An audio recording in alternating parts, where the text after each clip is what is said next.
ಅದರಲ್ಲೂ ಮತ್ತು B J ಪಿಗೆ ಹೋಗಿ ಇಲ್ಲೇ 34 ಜನರು ತೊಗೊಂಡು ಹೋಗಿ ಸರ್ಕಾರ ರಚನೆ ಮಾಡಿ ಸೇಮ್ ಆಗ್ತಾರೆ ಅನ್ನುವಂಥದ್ದು ಅವರ ಇವತ್ತಿನ ನಡಾವಳಿಗಳನ್ನು ನೋಡಿದಾಗ ಬಿ ಜೆ ಪಿಯನ್ನು ಖಂಡಿಸೋದು ನೋಡಿದಾಗ ಬಿ ಜೆ ಪಿ ವಿರೋಧ ಮಾತುಗಳು ನೋಡಿದಾಗ ನಿಲುವನ್ನು ನೋಡಿದಾಗ ಇವೆಲ್ಲ ಸುಮ್ಮನೆ ಒಂದಿಷ್ಟು ಕೆಲವು ಜನ ಹಬ್ಬಿಸ್ತಾ ಇದ್ದಾರೆ ಅನ್ನೋದು ಸಹಿತ ಅಷ್ಟು ಸ್ಪಷ್ಟ ಆಗ್ತಾಯಿದೆ.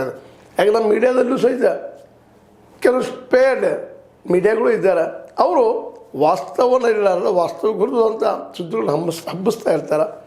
ಅದು ಎಷ್ಟು ಮಟ್ಟಿಗೆ ಸುಳ್ಳು ಖರೆ ಇವತ್ತು ಅವರು ಎಕ್ಸಲ್ಲಿ ಹೇಳ್ಕೊಂಡಿದ್ದು ಮತ್ತು ನಮ್ಮ ಹತ್ರ ನಿಯಮ ತಂದಿದ್ದು CLP ಸಭೆಯಲ್ಲೇ ಸ್ಪಷ್ಟವಾಗಿ 2028ಕ್ಕೆ ನೀವು ಯೋಗ್ಯರಿದ್ರಿ, ಭವಿಷ್ಯ ಚೆನ್ನಾಗಿದೆ ನಿಮಗೆ DK ಶಿ ಅವರು ಅಂತ ಹೇಳಿದ್ದು. ಇವೆಲ್ಲ ಮನಸ್ಸಲ್ಲದೆ ಇದ್ರೂ ಒಪ್ಪಿದಾರೋ ಇಲ್ಲೋ ಗೊತ್ತಿಲ್ಲ, ಆದರೂ ಒಪ್ಕೊಂಡಿದ್ದಾರೆ. ಮತ್ತು ಹಾಗೆ ಇರ್ತದೆ, ಸಂದರ್ಭ ಹಂಗೆ ಇರ್ತದೆ, ಸಮಯ ನಮ್ಮನ್ನು ಬಗ್ಗಿಸ್ತಾ ಇರ್ತದೆ, ಎಬ್ಬಿಸ್ತಾ ಇರ್ತದೆ.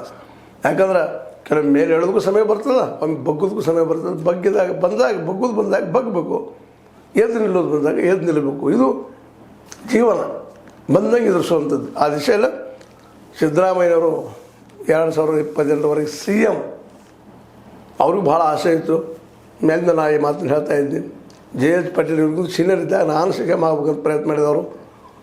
ಅದೇ ಕಾಲ ತಮಗಿದ್ದು ಕಿರಿಯರಾದಂಥ ನಮ್ಮ ಗೊತ್ತು ನಿಮಗೆ HDK ಕುಮಾರಸ್ವಾಮಿಗಳು ಮುಖ್ಯಮಂತ್ರಿ ಮಾಡಲಿಕ್ಕೆ ಹೊರಟಾಗ ಅದನ್ನು ವಿರೋಧಿಸಿ ಅಹಿಂದ ಸಂಘಟನೆ ಮಾಡಿ ಕಾಂಗ್ರೆಸ್ಸಿಗೆ ಬಂದವರು. ಹೀಗಾಗಿ CM ಸೆಟ್ 2028ಕ್ಕೆ ಅವ್ರು ಬಿಡ್ತಾನೆ ಅಂದ್ರಲ್ಲ, ಇದನ್ನು ಸಂತೋಷ ಪಡುವಂಥ ವಿಷಯ. ಮತ್ತು DK ಶಿ ಅವರು ತಮ್ಮ ನಂತರದವರು ಅನ್ನುವಂಥ ಮಾತನ್ನು ಸೂಚ್ಯವಾಗಿ ಹೇಳಿದ್ದರಿಂದಾಗೆ DK ಶಿ ಅವರು ಮಾತ್ರ ಅವ್ರ ಮುಖಭಾವವನ್ನು ನೋಡಿದಾಗ ಇವತ್ತು ಅವರು ತೃಪ್ತಿಯಿಂದಿದ್ದಾರೆ ಅಂತ ಅನ್ನಿಸ್ತಾ ಇದೆ. ಯಾಕಂದ್ರೆ ಅವ್ರ ಮೇನ್ ಅಂಜಿಕೆ ಏನಿತ್ತಪ್ಪ ಅಂದ್ರೆ 2028ರಲ್ಲಿ ತಮ್ಮ ನಂತರ ಬೇರೆ ಉಳಿಸ್ತಾರೇನೋ, ನಾಯಕರನ್ನು ಮಾಡ್ತಾರೇನೋ ಅನ್ನೋಂಥದ್ದಿತ್ತು. ಅವಳಿಗೆ ತಾವು ಸ್ವತಃ ಪರಿಹಾರ ಹುಡ್ಕೊಂಡಿದ್ದಾರೆ. ಸ್ವತಃ ಸಿದ್ದರಾಮಯ್ಯನವರು ಸೂಚ್ಯವಾಗಿ ನಿಮ್ಗೆ ಹಿಂದಿದ್ದೀವಪ್ಪ, ಹೇಗೆ ಕೊಡ್ತೀವಿ ಅಂತ ಹೇಳಿದ್ದನ್ನು ಗಮನಿಸಿದಾಗ ಈ ಸಮಸ್ಯೆ ಮೋಸ್ಟ್ಲಿ ಎಂಡ್ ಆಗಿದೆ ಅಂತ ನಾವು ಹೇಳ್ಬೋದಾಗಿದೆ. ನೋಡೋದು ಅದನ್ನು ಮಾತಾಗಿನ ಚರ್ಚೆಗಳು ಮಾತು ನಿಮ್ಮ ಜೊತೆ ಮಾತಾಡೋದು ಕೆಲಸ. ಆದರೆ ಇವತ್ತಿನವರೆಗೆ ಮಾತ್ರ ಇವತ್ತಿನ ಒಂದು ಸುದ್ದಿ ಅನಾಲಿಸಿಸ್ ಮಾಡೋದಾದ್ರೆ ಇಬ್ಬರಲ್ಲಿ ಒಂದು ಫೆವಿಕಾಲ್ ಅಂಟುಕೊಳ್ಳದ ಮುಖ್ಯಮಂತ್ರಿ ಸೀಟ್.